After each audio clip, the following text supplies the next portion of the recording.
This is Dario and I'm Sabiha Samar. Here are today's top stories. Islamic financing is set to bring an additional $2 billion to Central Asian countries by 2028, according to Ruslan Delanov, Deputy Chairman of the Eurasian Development Bank. Announced at the EDB's annual meeting in Almaty, this initiative in partnership with the Islamic Development Bank aims to bolster investment opportunities and strengthen the region's financial systems. Delanov highlighted the EDB's nearly two-decade presence in Central Asia and its strategic positioning to bridge conventional and Islamic banking practices. Plans for 2024 include developing internal documentation and procedural refinements, with the full-scale Islamic window launch slated for 2025. Initial pilot projects will focus on gaining operational experience, supporting large-scale investments, and proposing legislative enhancements across the region.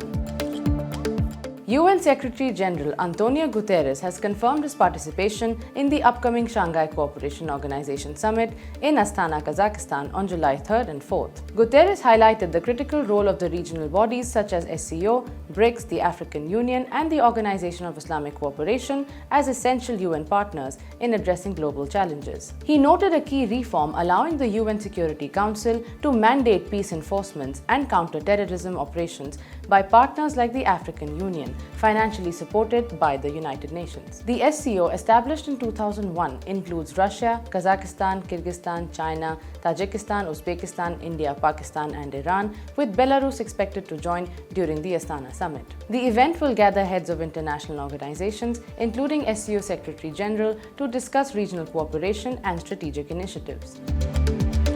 Uzbekistan's largest steel producer, Azia Metall Prof, has announced plans to construct a $106.9 million steel mill in Kazakhstan. The new facility will be located in the Taraz industrial zone in southern Kazakhstan. Negotiations are underway between the company's investors and local authorities, focusing on energy availability, engineering requirements, and transport infrastructure. Regional authorities support the project, emphasizing environmental compliance. The Taraz industrial zone hosts 9 projects worth a total investment of $159.8 million. Kazakhstan steel production is expected to grow by 13% in 2024, reaching 3.3 million tons, while iron ore concentrate production is anticipated to increase by 10% to 10 million tons. However, coal production is projected to decline by 2%.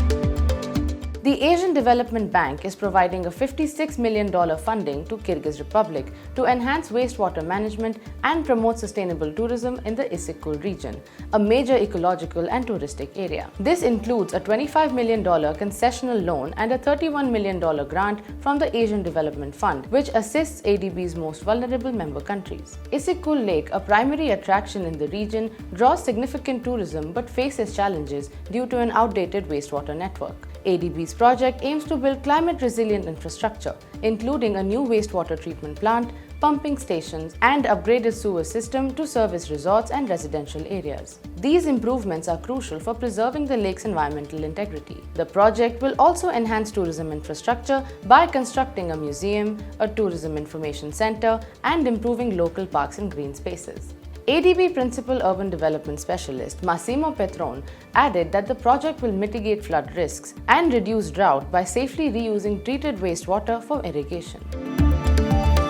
Turkmenistan is making significant strides in land reform by establishing a comprehensive land administration system, which includes both a cadastre and a land registration system. Since 1990, the country has seen minimal individualization of land ownership, as former collective farms still list land held in family leaseholds as part of their asset inventories. Despite this, over 75% of arable land is now leased to individual farmers who view this land as rightfully theirs. The project aims to provide technical assistance to the Ministry of Agriculture and Environmental Protection and its land resources services. It will support the development of a new geocentric coordinate system and geodetic reference network, preparing a long-term roadmap for digital geospatial data infrastructure, and implement a comprehensive training program for the Land Resources Services Technical Unit. The project is expected to deliver 4 major outputs: establishment of a digital land cadastre to support small family farms and enhance tenure security, optimization of business processes for cadastral surveys and service provision, assessment of farm structures in the pilot site, capacity development in land cadastre, land tenure, and responsible governance. That's all for today's news. Stay tuned for more updates.